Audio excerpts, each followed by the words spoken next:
अगर मुसलमान का सबसे बड़ा तीर्थ स्थल काबा है, तो हाजियों से बड़ी संख्या में करबला में क्यों इकट्ठा होते हैं मुसलमान? जानिए इस्लाम का ये सबसे बड़ा राज। आखिर कौन है वो शख्सियत जिनके लिए अपना सब कुछ कुर्बान करके पूरी दुनिया के इंसान करते हैं इतनी बड़ी पदयात्रा? गांधी से लेकर मंडेला तक दुनिया के महान नेताओं ने जिनके पथ पर चलकर क्रांति की शुरुआत। दुनिया की सबसे बड़ी पदयात्रा जहाँ इतनी भीड़ होने के बावजूद नहीं होता है कोई जख्मी, ना दब कर जाती है किसी की जान, ना भारी भरकम सुरक्षा, ना किसी को होती है जरा बराबर बर तकलीफ। गरीब देशों में करोड़ों की भीड़, फिर भी न कोई भूखा रहता है न कोई प्यासा। बस एक नाम पर लोग लुटा देते हैं करोड़ों की दौलत। धरती पर होता है स्वर्ग का एहसास।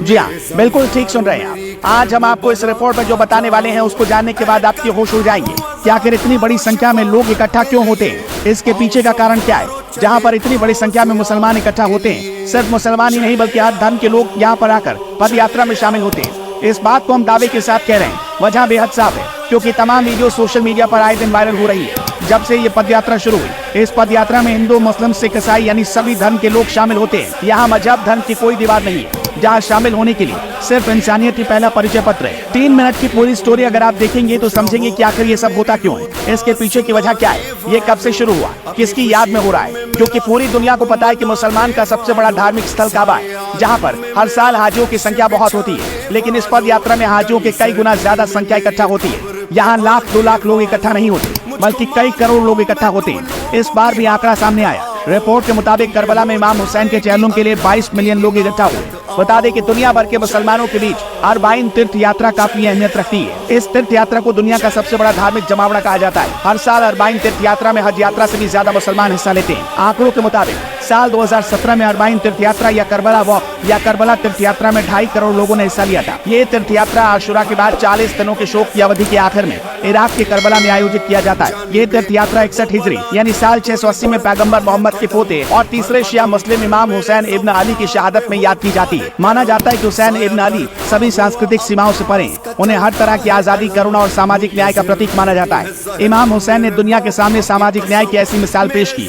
महात्मा गांधी से लेकर नेल्सन मंडेला तक महान नेताओं ने इमाम हुसैन के रास्ते पर चलकर क्रांति की शुरुआत की। ये नेता अब दुनिया में तो नहीं रहे, लेकिन महात्मा गांधी के पोते तुषार गांधी और मंडेला के पोते नबाडा मंडेला अब भी इमाम हुसैन के दरबार में हाजिरी लगाते हैं। तीर्थ यात्री अरबाइन या शहादत के 40वें दिन की आशा करते हुए पैदल करबला की ओर चल पड़ते हैं, जहाँ हुसैन और उनके साथियों को उन्हीं लोगों ने धोखा दे दिया था जिन्होंने उन्हें इराक के कूफा में आमंत्रित किया था। बाद में करबला की लड़ाई में उबैद अल्लाह इब्न जियाद की सेना ने सिर काट कर हुसैन को शहीद कर दिया था। करबला की पैदल यात्रा के रास्तों पर स्वयंसेवक तीर्थ यात्रियों के लिए भोजन, आवास समेत कई दूसरी सेवाएं मुफ्त उपलब्ध कराते हैं। इराक वैसे तो आर्थिक तौर पर काफी गरीब देश है, फिर भी इमाम हुसैन की जियारत के लिए इराक आने वाले करोड़ों लोगों के लिए खाने पीने और रहने की सुविधाओं में कोई कमी नहीं होती। और इमाम हुसैन की जियारत के लिए आने वाले लोगों को खाने पीने से लेकर मेडिकल सुविधाओं तक किसी भी चीज के लिए 1 पैसा तक खर्च नहीं करना पड़ता। कुल मिलाकर यहाँ आने वाले लोगों को धरती पर स्वर्ग का एहसास होता है। कुछ तीर्थयात्री करीब 500 किलोमीटर दूर इराक के बसरा या करीब 26 किलोमीटर दूर ईरान के मशहद और दूसरे शहरों से सड़क के रास्ते यात्रा पूरी करते हैं। इस पैदल यात्रा को शिया विश्वास और एकजुटता का प्रदर्शन माना जाता है। जाबिर इब्न अब्दुल्लाह अतियाह इब्न साद के साथ 61 हिजरी की अरबाइन में हुसैन इब्न अली के पहले तीर्थयात्री थे।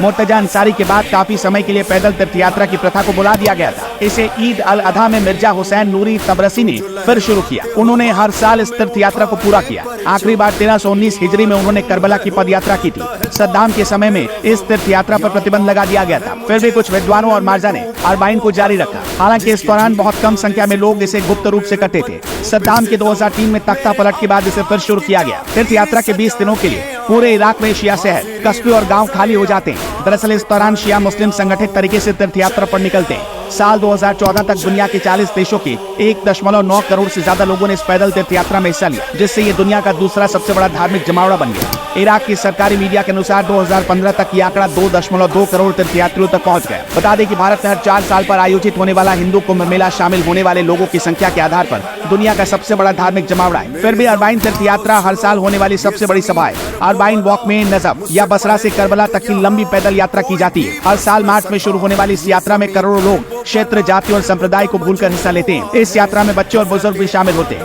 पैदल यात्रा के दौरान तीर्थयात्रियों के लिए भोजन की आपूर्ति, छोटे क्लिनिक और दंत चिकित्सक भी उपलब्ध होते हैं। ये सभी सुविधाएं मुफ्त में मिलती हैं। करबला की सड़कों के किनारे तंबू लगाकर आवास, भोजन, पानी और चिकित्सा सेवाएं उपलब्ध कराई जाती है। तीर्थ यात्री अलग अलग रंग के झंडे लेकर चलते हैं। इनमें इमाम हुसैन के शोक का काला झंडा सबसे आम है। वहाबी चरमपंथियों पर आरोप लगाया जाता है कि वो करबला की यात्रा के दौरान पैदल तीर्थ यात्रियों पर कार बम या रॉकेट से नियमित हमला करते हैं। ऐसे में बख्तरबंद वाहनों और सैन्य हेलीकॉप्टरों के जरिए हजारों इराकी पुलिसकर्मी और सैन्य तीर्थयात्रियों को कड़ी सुरक्षा मुहैया कराते हैं। ईरानी सलाहकार एक संयुक्त संचालन कक्ष के जरिए आने वाले लोगों की सुरक्षा में भी मदद करते हैं। इराक के बगदाद में हुसैनिया में 20 नवंबर 2015 को एक बड़े बम धमाके की साजिश को इराकी पुलिस ने नाकाम कर दिया था, जहां सुरक्षा बलों ने 18 गुड़ियां जब्त की थी। साजिश के तहत अरबाइन वॉक के दौरान बमों से भरी इन गुड़ियों को करबला की ओर जाने वाली सड़कों पर बिखेरना था।